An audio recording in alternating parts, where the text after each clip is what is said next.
বিধ্বংসী আগুনে পুড়ে ছাই দক্ষিণ 24 পরগনার বিষ্ণুপুরে স্থিত ম্যাকনেল স্টুডিও। আর এই স্টুডিওতেই চলতো বুলেট সরোজিনী ধারাবাহিকের শুটিং। এরই মধ্যে আবার শোনা যাচ্ছে যে এই ধারাবাহিকটি নাকি বন্ধের মুখে। তবে কি সত্যি শেষ হতে চলেছে বা বন্ধ হতে চলেছে জলসার বুলেট সরোজিনী ধারাবাহিকটি?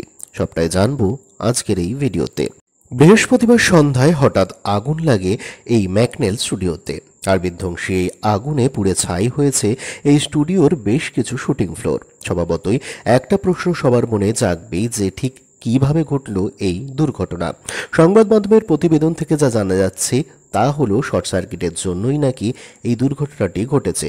এরপর আপনাদের মনে একটা প্রশ্ন জাগাটা স্বাভাবিক, তবে কি ধারাবাহিক বুলেট সরোজিনীর শুটিং ফ্লোরটিও এই বিধ্বংসী আগুনে পুড়ে ছাই হয়ে গেছে?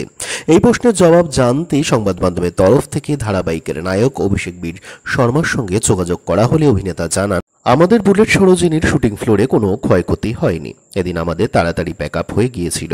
তারপরে স্টুডিওতে আগুন লাগার খবরটি আসে। সবাই সুরক্ষিত আছেন, তবে আমাদের ফ্লোরে কোনো ক্ষয়ক্ষতি না হলেও স্টুডিওর অন্যান্য শুটিং ফ্লোরগুলোই একেবারে পুড়ে ছাই হয়ে গিয়েছে।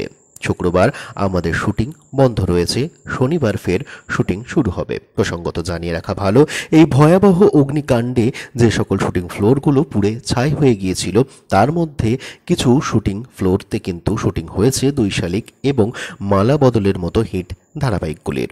তবে বেশ কিছুদিন যাবৎ কিন্তু শোনা যাচ্ছে একটা গুঞ্জন, সেটি হলো বন্ধের মুখে নাকি বুলেট সরোজিনী ধারাবাহিকটি। অবশ্যই এর পিছনে অন্যতম কারণ ছিল টিআরপিতে ধারাবাহিকের হতাশজনক ফলাফল। যদিও এই প্রসঙ্গে চ্যানেল কর্তৃপক্ষ কোনো মন্তব্য এখনও করেননি। এবার দেখবার পালা, সত্যি কি বন্ধ হয় ধারাবাহিকটি, নাকি এটা কেবলমাত্র গুঞ্জন।